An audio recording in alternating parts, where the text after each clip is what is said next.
Hey, Hey, how you doing? I'm good, Good man. time? Let me just go full screen here. Oh, okay. Yeah, Oh, so I'm hopefully. going to be the first video one on there. Hopefully. if Hopefully. everything if Okay. everything Oh my works out goodness. perfectly, yeah. I was just asking my wife if I should get like makeup done or something. No, you're good. You're good. Yeah, man. Cool. Yeah, I really appreciate the kind words. So No, yeah. man. Seriously, like if something like if there was somebody doing this kind of stuff when I was in school, Hmm. 7 years ago. 7 years ago now, God Almighty. If there was somebody doing this, it would have been really encouraging. And I like the fact that you're doing a lot of uh, focus on passing the boards because I mean, we used to joke that you take the boards, and we actually figured out that it takes 2 Thursdays for the test results to come back Right. in our so you'd be on suicide watch for, for that time, and even when I restarted, Hmm. I was still like nervous. Right. But if somebody was out there provide and you always like look like you're providing words of encouragement and things like that, which is great. I love that. But Yeah. you're also giving the tidbits, those little pearls Hmm. that you need to get that one extra question or that two extra questions that you're going to need, that you say, oh, you know what, I remember this from that email that I read, Right. which is really good. So Yeah, it's weird. Like if you look mhm. statistically, you're supposed to pass. I think there's a 96, 97% first time pass rate across the country. Yeah. So you don't really think about it. And then I started Hmm. getting emails from people that didn't pass, and I'm like, holy crap, like there are people out Yeah. there that are really struggling with this. And I actually Hmm. just got an email from somebody who um, didn't pass after 6 years, and they did the 6 attempts. And this was, yeah, I got the email yesterday. That's it. Man. They, they, Oh my they goodness. said they took every course, they studied every book, and for whatever reason, they just couldn't. They That's couldn't get over the hump. devastating. Yeah, 6 years after graduating from PA school, just Oh my goodness, that's got to be devastating. right. And then, That's yeah, she still has the debt from schools that she has yet to pay back because she never was able to get a position as a physician assistant. uh So huh. yeah. So yeah, and so lately I've been getting a lot more of these emails, and it's kind Hmm. of opening up my eyes as to how Yeah. prevalent this. Yeah. How long have you been a PA? 5 years now. Oh, okay. And Yeah. what you have a particular specialty that you're in, or Yeah, I do primary care, family medicine, and OBGYN. OB? So Okay, yeah, gotcha. yeah, yeah. Those are like polar opposites from orthopedics. Yeah. The only OB that I remember now is I only know enough OB to put a Foley catheter in. That's it. Nice. And that's it, man. But that's why we research, and I got to research one more time. And oh, I wanted to ask you, are you going to be doing any blogs about the new certification cycle that's going to be coming on? Yeah, I haven't looked too. I know they switched to the 10 year, but then there was also I They know did away that with the PI CME they thing. right, and I don't know Yeah. if they're finished finalizing all that because Yeah. I'm still reading articles, and I'm still getting emails from the NCCPA saying that, well, now we're looking into this and that. So Hmm. yeah, I don't know what the final word is. I don't know if they're finished yet. Yeah, I'm not sure what's going to happen just yet, and I don't know how it's going to shake out. But I just want to know what I need to put, what CMEs I need to put in, so that I don't Right. have to worry about anything. That's all I really need to know. And it doesn't really make sense the way they do things. You know why? I don't know why Yeah. they're making like an orthopedic PA answer Hmm. questions about cardiology or answer questions about OB. OB, for example. It really doesn't make any sense. Yeah. Um, But I think that's what they were trying to do with the with the the more specialty focused certification, tests that right? you can take Hmm. right now. But even then, they still have such a huge primary care It's still background, half. It's and still 50 to and 60 more. percent Mhm. primary care. What were you saying? I'm sorry. It's still 50 to 60% primary care, Yeah, and then the other 40% is whatever focus you choose to do. yeah. So it's So still, yeah, I don't know. it's weird. It's weird. So Anywho, yeah, so let's get let's started. do this thing. So if you want to, I guess we can start off by introducing yourself, giving us a little background as to who you are and Okay. how you came to be and get to this position here. Gotcha. So my name is Bernard Andre. I'm a orthopedic physician assistant. I practice at New York Presbyterian Queens in Flushing, New York. Mm-hmm. I'm based in New York, living in Brooklyn right now, but I commute from Brooklyn to Queens. And I've been doing orthopedics my whole entire career. It's all I ever wanted to do. It's all I ever. When I went into once I made the decision to go into PA school, Mm-hmm. I knew that orthopedics was the way I wanted to go, and I'm really happy to say that I've worked with some of the people who I think are the best at it in New York. Okay. Some really really good people, and big benefit of working in New York is you see everything. Mm-hmm. Okay, there's enough of a patient population here that you could see everything in your career, and you get a Nice. lot of exposure to it over as time goes on, which is really great. Awesome. And how old were you when you decided to make that leap into the PA profession? That's a good question. I guess that question I'll answer it in this. I think I was about uh, 27 when I decided to do it. Okay. Um, so I guess you could say I kind of started late. A lot of PAs that I interact with, they say they come in and they're like 22. I just hired two. I shouldn't say I just hired. I just um, was involved in the process of hiring four new PAs at the hospital where I Right. work, Mm-hmm. and one of them came in. They're 22 years old, and I'm like, wow. But I think it kind of dovetails with how I actually became how the process of how I became a PA. Sure. I originally my whole life, my entire life, I always wanted to be a pilot. Interesting. I actually learned how to fly a plane before I learned how to drive a car. Wow. And we had my parents were really supportive of that dream. I went to Dowling College, did aeronautical engineering there. I worked for Swiss Air, was accepted into their flight training program. I ended up graduating Dowling College with a degree in aeronautical engineering in May of 2001. So I Okay. immediately started looking at jobs and things like for jobs and how to move forward in being a pilot. Mm-hmm. I was still doing flight training at the time. Only problem was in September of 2001, planes started flying into buildings. Yes. So when that happened, not that I lost my love for flying, it's just that a lot of airlines started just cutting back. Nobody wanted to fly. Okay. So I needed to get into something where I was going to be useful. Here I am a college graduate. I want to be useful. I want to be out there. I want to Mm-hmm. have a job. I putzed around for a couple of years, honestly, Mm-hmm. not really knowing which way.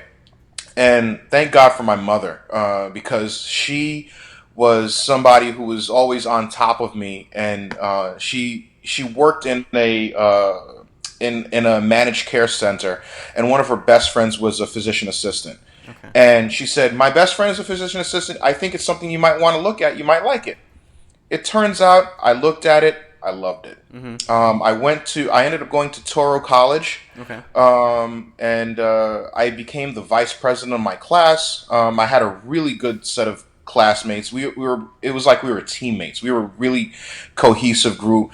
It was a high pressure environment, and everybody I talked to about PA school, they say it's certainly a high pressure environment. Sure. Yeah. And we had but we got through it. I was one of 400 people that applied, Mm-hmm. 40 that were accepted into the program, Mm-hmm. and one of, I think, 19 that graduated. Oh wow.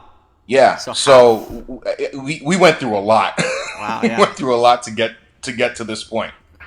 Um, so immediately, I knew I wanted to work in orthopedics. My mother also, again, had a great friend of hers who was an orthopedic surgeon, and he got the bug in me early about orthopedics, Okay.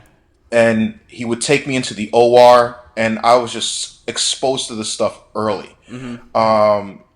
and I was even given the opportunity to bring classmates that I was really cool with into the operating room with me. Very So I nice. was able to help out other people too. Mm-hmm. And I went into orthopedics. I was fortunate to go into a practice called Orland and Cohen Orthopedic Associates, which is a huge practice based in Long Island, New York. Okay. And that was my first job out of school. And how I felt about that, it's like going into the Yankees. Mm-hmm. Okay, right out of high school. Okay, that's the kind of pressure. That's the kind of environment that was, and it was an amazing. It was an amazing practice. I stayed there, and then I was given. I through some meetings, I got an opportunity to work at New York Hospital Queens, which only recently got bought out by New York Presbyterian. But it's been a great environment. Nice. I love the place. It's a great hospital, and it's you're talking about they've hired a bunch of new docs Mm-hmm. that are practicing cutting edge orthopedic care. Right. So you really feel like you're at the tip of the spear. But that's how I got into orthopedics, and then Right. I went and got an MBA in healthcare management Okay. because I'm a After the glutton fact. for punishment. Yeah, yeah, Nice. yeah, So I'm curious, since you graduated 7 years ago, yeah. um, I'm sure the profession has changed over the years. hmm One, how were you looked at as a PA, hmm as a new graduate, and what hmm was your role back then? Well, as a new graduate, um, you're when you're a new grad, when you come out and you're in the kind of environment that I was in, you're no one asks you, "Oh, how did you do in orthopedics?" Mm-hmm. or "How were you in primary care?" Mm-hmm. They want to know, "Are you able to do the job?" Okay, so the one thing I had to learn pretty quickly is that as much learning that happens in PA school, the learning does not stop. Right. You feel like you I've heard people say that PA school is kind of like when regular people drink at a water fountain, it's like PA school's like sticking your mouth next to like a fire hydrant or Right. something. Right. Yeah. And then for people that if you want to be successful as a PA, you got to understand that that the learning is not going to stop. It's actually going to get more intense as you go on because now you're putting all those lessons that you've learned and put it into practice and that's on a per patient basis. Mm-hmm. Okay, so when I got out of school and I started at Orland and Cohen, um, I had to realize that really quickly. Thank goodness I had great mentors Okay. and great people surrounding me. I had great doctors. There was a doctor by the name of Dr. Eric Price who is an absolute wizard with an arthroscope. Mm-hmm. I had a great another great doctor was Alfred Faust, who is a double boarded joint and spine specialist. You don't these are people you don't really interact with on a daily basis. Mm-hmm. These are incredibly smart people. And then I had incredibly smart PAs around me. People like a friend of mine by the name of Tara Klett, and our chief PA Bob Westcott. Amazing PAs who I still to this day look up to. Mm-hmm. And so it's good to have some of that mentorship Okay. So there there. wasn't pushback. It Um, seems like. It seems like I'm there was a sorry. lot. It doesn't seem like there was pushback. It seems more like it was a supportive No, environment. no, there wasn't pushback. You have to make sure that you do some research and find a PA friendly environment. Right. There are places that are not all that PA friendly, and you Sure. got to be careful about that. Mm-hmm. You have to. But you have to find a PA friendly environment. Now, being in a PA friendly environment and having to educate people about being a PA Sure. and that namely your patients, Right. that's a whole other thing. So I did find myself having to educate people about being a PA, about what exactly is a PA, what do we do. And you had to get here. Oh, so are you going to be? Are you still in training? Are you going to be a doctor Right. anytime soon, Mm-hmm. or are you a resident? Are you a so you really had to educate the public, Right.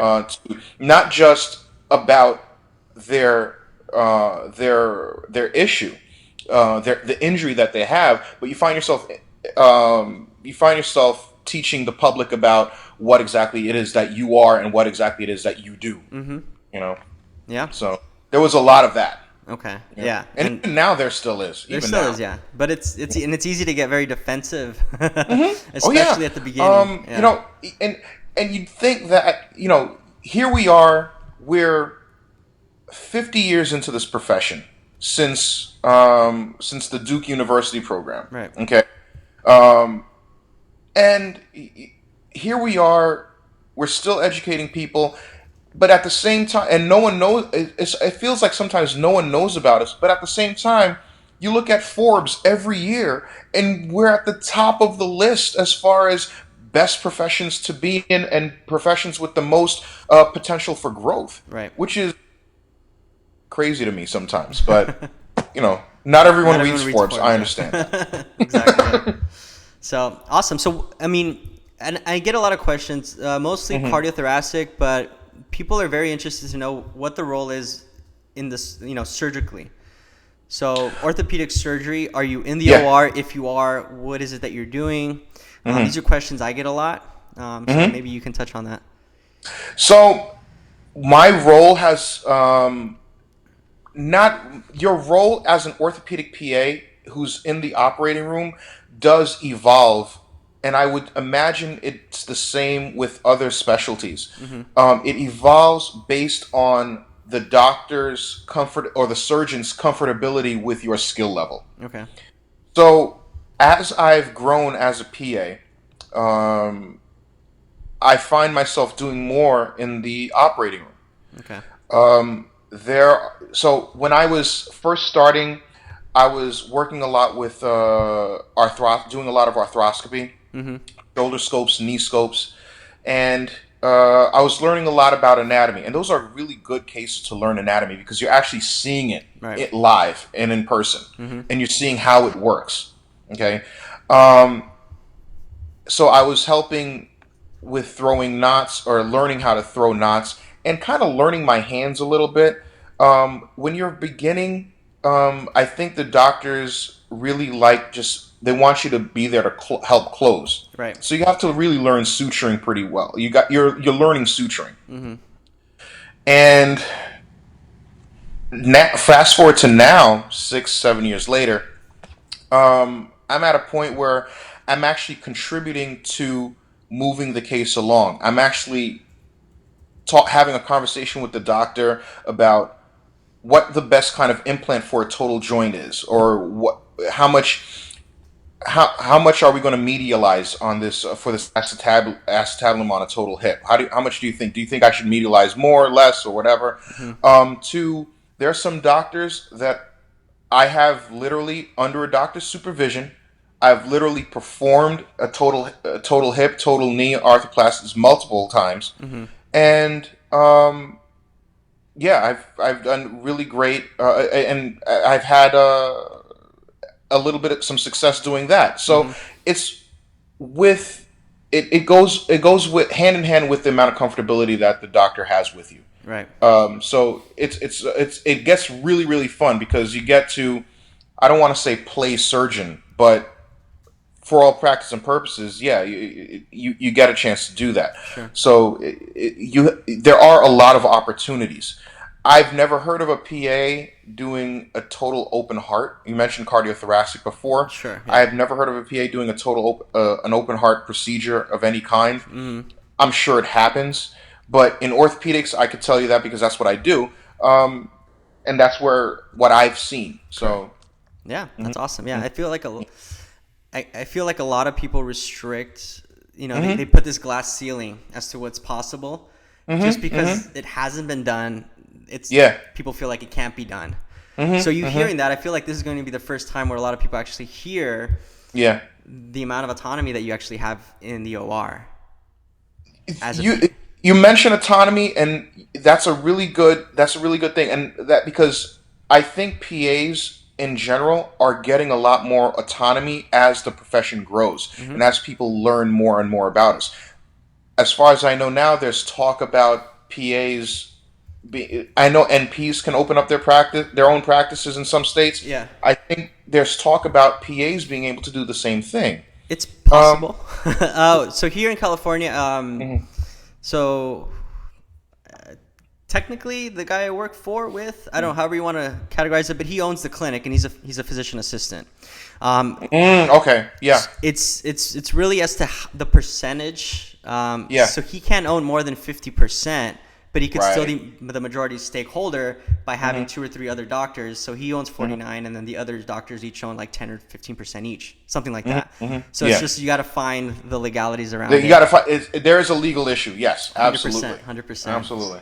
Yeah, but you still need a There's medical. there's certain things like that where doctors. I know of one PA that has that's in with a practice. I think he actually owns the building that the practice is in, and he works at the practice. Sure, So yeah. there's weird little things, um, but you're absolutely right. You gotta. It's a question of legality per And state, that's per so you state, gotta be yeah. careful. Yeah. That's yeah, 100%.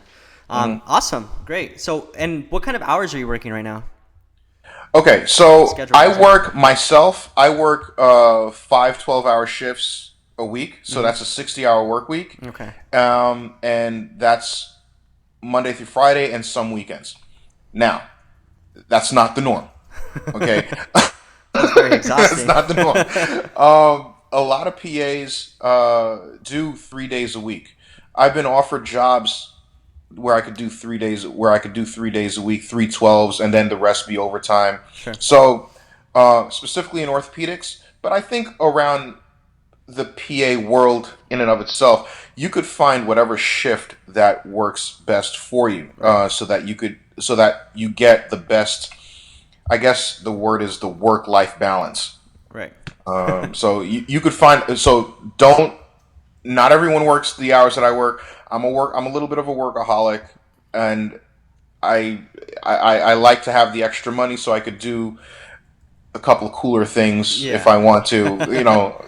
I have a wife, 2 kids now, so I want to make sure that I'm able to do some things and still have some fun. I don't want to Understandable. struggle too bad. Yeah. Understandable.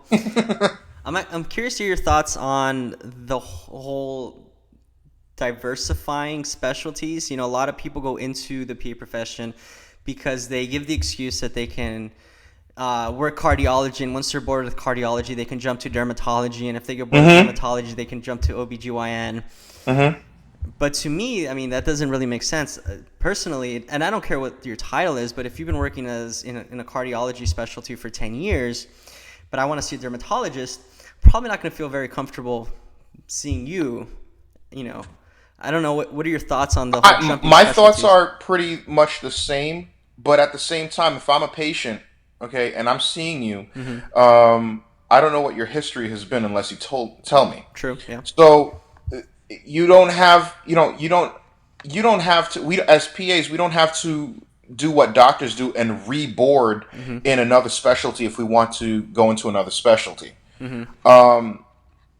I think that the PA profession was built as a primary care profession, specifically because they needed to fill a need, a potential shortage of doctors, that might that was that people were thinking were going to happen. But because the primary care physician, in its role in today's healthcare system, is kind of a gatekeeper and kind of knows a little bit about everything. Okay, the PA profession kind of lends itself to uh, going easy mobility between specialties for the physician assistant. So now what happens is, if you want to go and be a dermatology PA and you were a cardiology PA last week, all you have to do is find a job and you're a dermatology PA. Right. Doesn't mean the practice is going to hire you. You have zero experience. Exactly. You have zero experience. You found a practice that hired you, so now you're a dermatology PA. Sure. So the onus is on you to learn as much as you can about being a dermatology, Mm-hmm. okay, if you want to be successful in that practice. Mm-hmm. For the most part, I've interacted with PAs who are very, very driven. Mm-hmm. And if they're going to make a conscious decision to go into a different specialty, they're going to make a very conscious effort to learn as much as they can so that they could get off to a running start once they start in that specialty. Right. So I think that there is some responsibility on the PA if you're going to move into another profession. 100%. Yeah, Hmm. I agree. I get that thrown at me all the time, and Yeah. it's like well, it's not that easy. I mean, Hmm. you can't just jump ship whenever you feel bored. I agree. I So agree. yeah.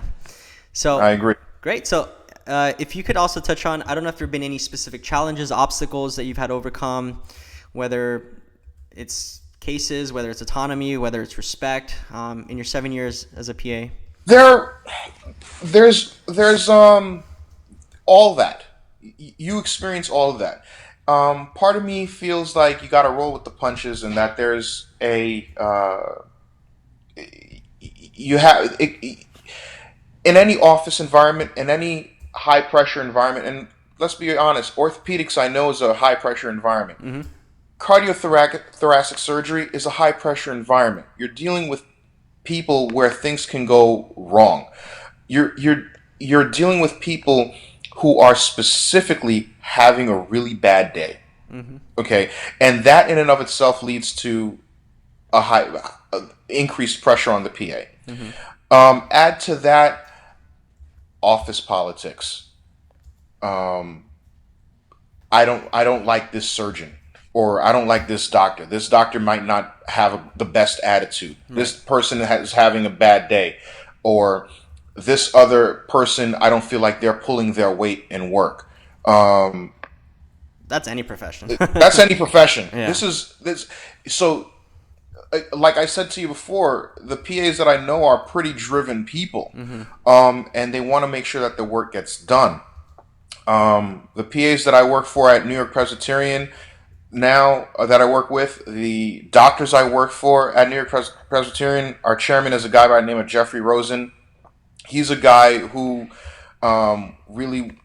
whose focus is on making sure the work is done properly and safely. Mm-hmm. Okay, do no harm and Right. all that, and making sure that we're learning as we go as well, making sure that because the lessons that you learned from the patient that you saw at 8 o'clock this morning is a lesson that you're going to use when you see that last patient at 4 o'clock, Mm-hmm. in the office. And every patient has got to be a chance for learning. Every patient. Right. Okay. If you don't feel that way, then I'm not sure if being a PA is even for you. Right. Um, I don't. Yeah, I'm not sure if the PA is for you. You know. Mm-hmm. Um, Hold on one second. I'm sorry. No. Yeah, sorry. No So worries. I'm not sure if being a PA is for you if you're not willing to be learning. Right. 100%. And has it ever gotten so bad or so difficult that you wanted to stop, quit, maybe question, was this the right decision? I've wanted to quit.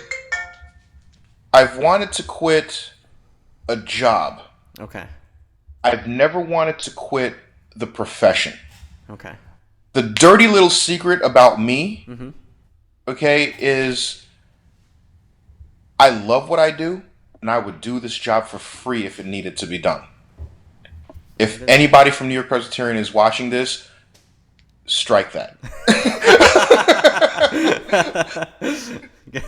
Don't mess with payroll, Yeah. please. No, but honestly, I love what I do. Mm-hmm. Okay, you orthopedics is a great profession. Is a profession in the sense that you get to really see people do better. Mm-hmm. There's a really big feeling of gratitude that you get when, let's say, you work with a spine doctor and you go into surgery with a patient that wasn't feeling their leg. they were having constant numbness and tingling for the past year in their leg because of a pinched nerve, Mm-hmm. and they were just having a really crappy quality of life.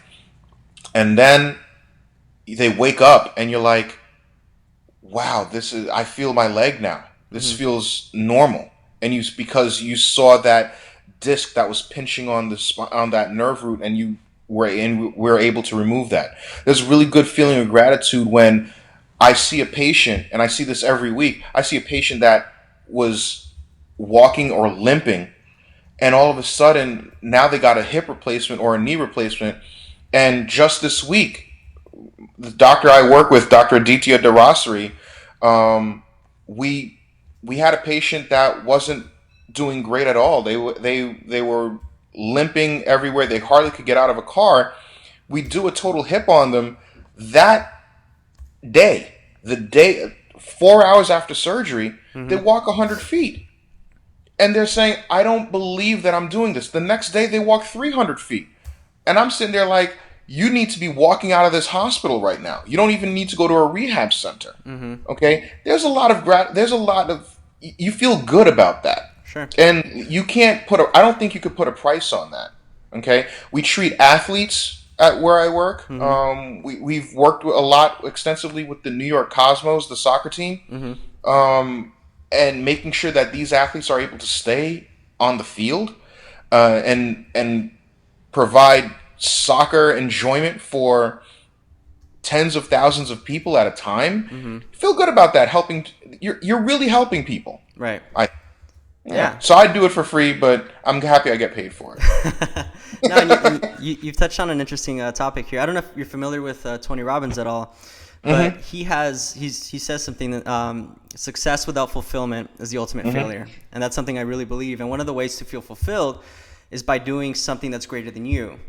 Mm-hmm. So in your case, you're helping others. You're giving back. You're this profession, this duty fulfills you, and it's Mm-hmm. not necessarily the money or Yeah. the accolade and all the things that come along with it. That's kind of a byproduct, and that's another big thing that I get too. Is well, how much do you make? How much is in your bank account? Do you regret Yeah. not making as much as a physician counterpart when you're doing the same job, quote unquote? Mm-hmm. And at the end of the day, it's not really about the money, because you get to a certain level and you realize that was a goal you set because you didn't know any better. You hit Yeah. that goal and it really means nothing. It's the Mm-hmm. fulfillment inside, like you said. So, I'm happy that you mentioned Tony Robbins. I actually got a chance to meet him. really, Yeah, in high school. oh, He came to my high school. An anonymous donor who was the father, supposedly the father, the rumor was the father of one of the students in my high school, made a donation to an organization that he runs or something. okay, And Tony Robbins actually came and spoke at my high school. that's awesome. And I actually got a chance to talk to him and meet him, which was I didn't. And when I was in high school, I didn't know who this guy was. All I knew he was like a motivational speaker. Right. So we're like, whatever, right? But I understood the hype after I met him. Okay. But I remember the talk that he did. He talked about service, Mm-hmm. and it's something that always stuck with me. And I'm happy that you mentioned it's not about your bank account, things like that, because I got a chance. I happen to be by ethnicity. I happen to be Haitian. Okay. I happen to have a chance to go and help out in Haiti after the earthquake Nice. a few years back, Mm-hmm. and that was really, really fulfilling. Mm-hmm. The stories that I came away with, and I mean, kids who were trapped under rubble, who were pulled out, bilateral broken ankles, traveling, walking on those broken ankles to a city where they heard a rumor that there would be doctors doing operations in a hospital, and showing up at the doorstep of the hospital and saying, "Hey, can you please help me?" And us helping them, and you know, putting plates in, and helping the residents at this hospital Mm-hmm. really, really was fulfilling. Right. Yes, it's Haiti, it's my countrymen, let's say, but you could put that location anywhere. Sure. Yeah. Okay. Right now, Italy needs it. Mm-hmm. Right now, there's people in Syria that need that. those kinds of services. Right. So I really encourage any PA to use those God-given talents, okay, and use them for service, okay, and get a chance. If you have a chance to do it, take a week, go to one of these places. It's a lot more fulfilling than you think. Mm-hmm. You're really getting your hands dirty, and the people there will genuinely appreciate it. You 100%. know, so it's one of it's literally I spent 2 weeks there. It's one of the most fulfilling times as a PA that I've ever had, Oh wow. hands down. That's very awesome to hear. Yeah. Yeah. Yeah. Um, so you kind of, gave a little advice. Is there any specific advice you'd give to either students or those who are new graduates? Sure. My A, understand a couple of things. A, you need to understand that the learning is not going to stop. Mm-hmm. Okay? You're going to continue learning. You're going to, and don't be discouraged too. You're going to have setbacks as a PA. It happens to every PA, it happens to every nurse, it happens to every doctor. Everyone in a hospital, you get a setback. Mm-hmm. It's going to happen. Okay? Don't be discouraged by that. Um, B, there was something else I had in my mind. Yes, if you get the chance, okay, you'll get as a PA student, you'll get opportunities to be in practices and hospitals and everything. If you get the chance, I highly recommend that you find time to do work, or at least early in your career, Mm-hmm. to do work in a hospital organization that fosters learning. So a learning, like one of these hospitals that's affiliated with an education department. Right. Yeah. Okay, you want to, because those are the places where you're going to be learning the most. I think, Mm-hmm. in my experience in other hospitals where they're not learning centers, um, my feeling is it's just get the work done and move on. And if the doctor will give you whatever tidbits you need to know, and whatever you pick up, you pick up. Mm-hmm. But if you're in an accredited learning center, uh, learning environment, you're getting CMEs. You're learning. You're getting guys who come in with the latest equipment. They're Mm-hmm. trying out the latest equipment. Mm-hmm. They attract doctors who want to continue learning.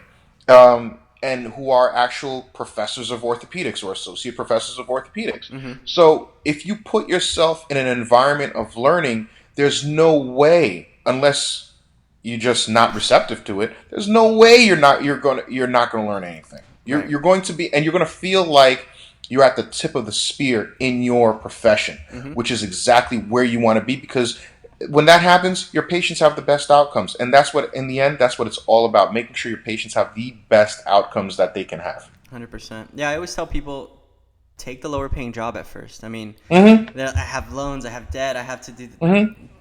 That's fine. I understand. We all Yeah. do. But Mm-hmm. take the lower paying job if it's going to foster learning, education, like you said, Mm-hmm. because 2, 3, 4, 5 years down the road, Yep. it's gonna pay back a lot more than, okay, Yeah. you make an extra $10,000 a year, Mm-hmm. you're not learning anything. So, Mm-hmm. and Yeah. people don't like hearing And that. don't be afraid to get your hands dirty either. Mm-hmm. Don't listen. If you're afraid to get your hands dirty, then being a PA is probably not the thing for you. Mm-hmm. You want to be you. You have to have the attitude of, hey, you know what? I want to know as much as the doctor does. Mm-hmm. I'll give you one. I'll tell you personally. I personally want to know everything that the doctor does, Mm-hmm. that the doctor knows, so I could have the conversation with him that I need. I could provide my input.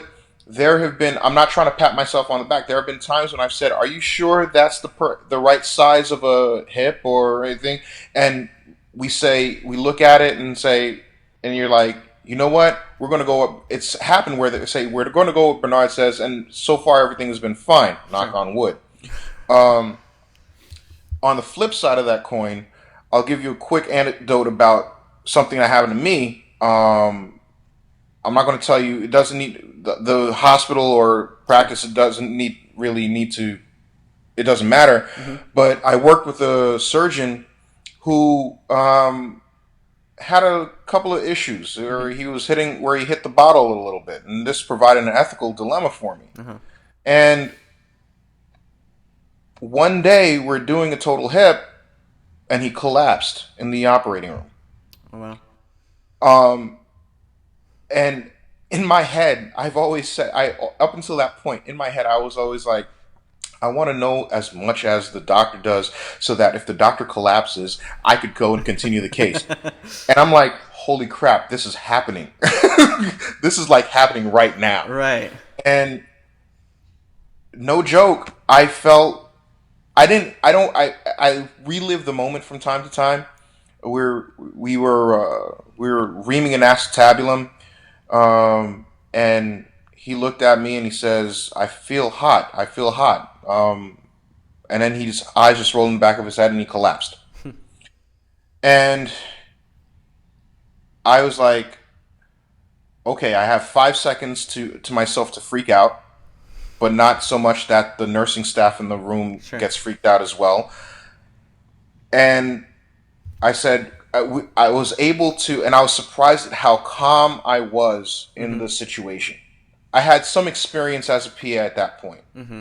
but I was calm, and I was able to say, and I said, all right, this is what we're going to do. You take care of him. Let's pull him away. Let's get him to the recovery room and start working on him.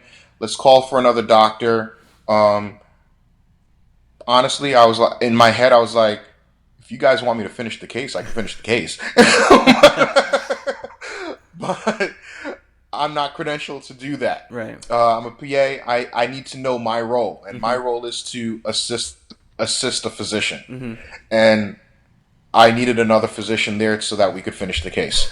But if you had asked me, Sure. I was completely able. I felt that I was well within my capability Okay. to go ahead and finish the case and do what needed to be done. Mm-hmm. And I don't feel like my heart rate ever went over 90 throughout the whole experience. Okay. So you want to make sure again that if you're out there to learn and know as much as a doctor, you're not out there to be a doctor. Okay, you're going to be pretty damn close. And some people will want to see you more than they see that physician, Mm-hmm. and that's perfectly fine, and that's great, and you're an asset to the PA profession if that's happening. Mm-hmm. But you're there to assist the physician. Okay, you know your role, and if you're there to learn, you're going to be prepared for a lot of the things that you see happen going forward, and that's some of the best. That's I think the best advice I could give to somebody going in. Don't be afraid to get your hands dirty. Know your role as a PA, because you never know what situation you're going to be faced with. Right. You never know when you're going to happen upon somebody who just had an accident, and now you're that first medical responder there, and you're there to help, and now you're trying to help out or anything like that. You never know what situation you're going to be faced with. 100%. Yeah. Awesome, man. Well, I think we passed the mark here, and I want to be Uh respectful oh. of your time, and I know that Chris over here has got some stuff to do, so Okay. um, yeah, we pretty much touched on the majority of stuff that we wanted to touch on, but I don't know if there's anything that you feel like you want to get out to everybody that's listening before we kind of end the interview here. Okay. Kind of your time to let people know. I will say this. I told Andrew this offline. Okay. Listen to what this guy's telling you. He's doing a great service. If there was a guy that was doing this when I was in school, I would have, it would have made life so much easier for me.